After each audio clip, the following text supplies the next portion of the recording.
Namaste. My name is S.Drema and I am from India, a beautiful diverse country with a unique culture and with one of the oldest and greatest civilizations of the world. It is the 7th largest country in the world but the most populous country with a population of 1.44 billion. With this rate of rising population, you can only imagine the waste production.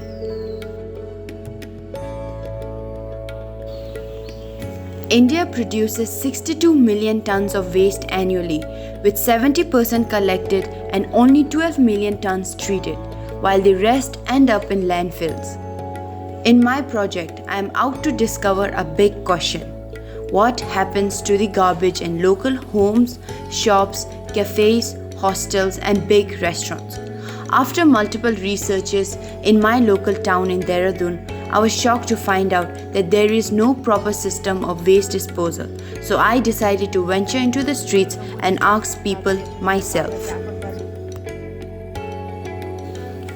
I first went to a local chai lady who owns a very little tea shop. She sells teas in paper cups and also little packets of chips, cookies and candies. During my interview with her, I found out how casual and normal it is for locals like her to either dump their plastic on the roadside or burn it. There are some trucks that come to collect it, but for a small shopkeeper, it is too expensive to have someone take away her garbage. When asked her personal opinions on dumping garbage, she replied that she has no other option.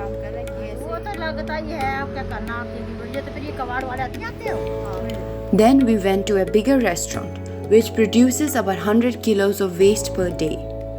This guy is explaining to me that they do not separate their garbage. Plastic, tins, paper and bottles are all mixed up and carried away by a truck that comes in every day. When asked where the truck carries all the garbage, he was clueless. We find out from this that though there is a system of disposing the garbage, that system isn't really in a disciplined order.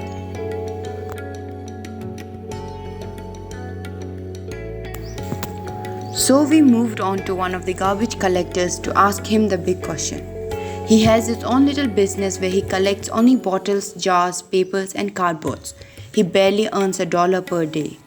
These materials are sent forward to bigger junk collectors and later to factories. However, when I asked him, he didn't have a clue about what happens after he sells it forward. So, according to the multiple inquiries and researches I carried out, I think that I have found the answer to my question.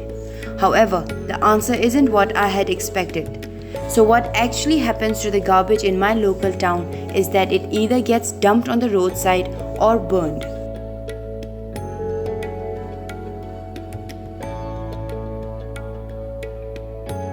Bottles, cardboard, papers and other recyclable materials like iron are carried to the recyclers. However, this recycling method is not so popular here.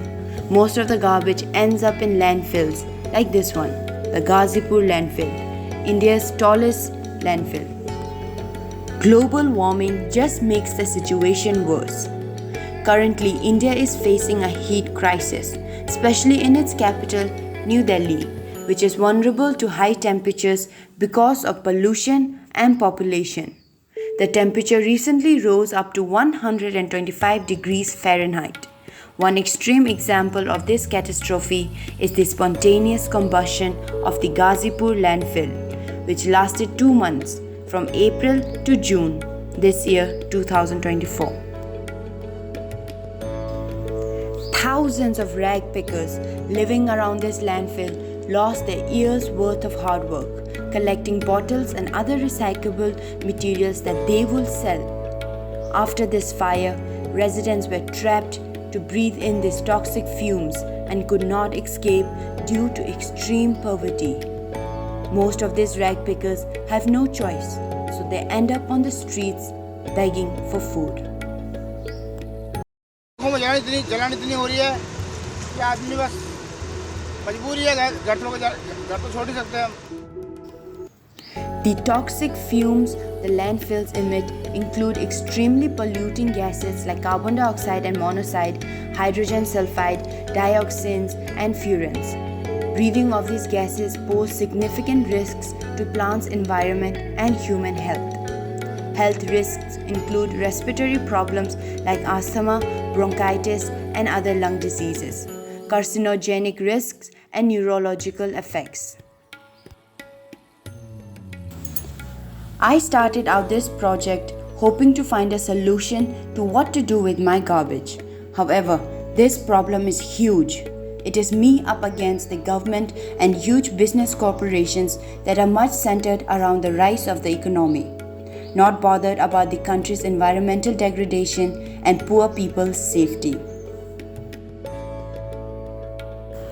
Before starting out on this project, I was inspired by youth activists like Greta Thunberg, Kimi Weeks, and Leah Namugarwa.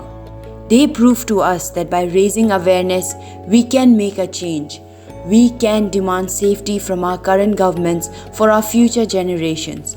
I want to raise awareness through this little video by uploading it on different social media platforms and spreading my ideas to local colleges and schools.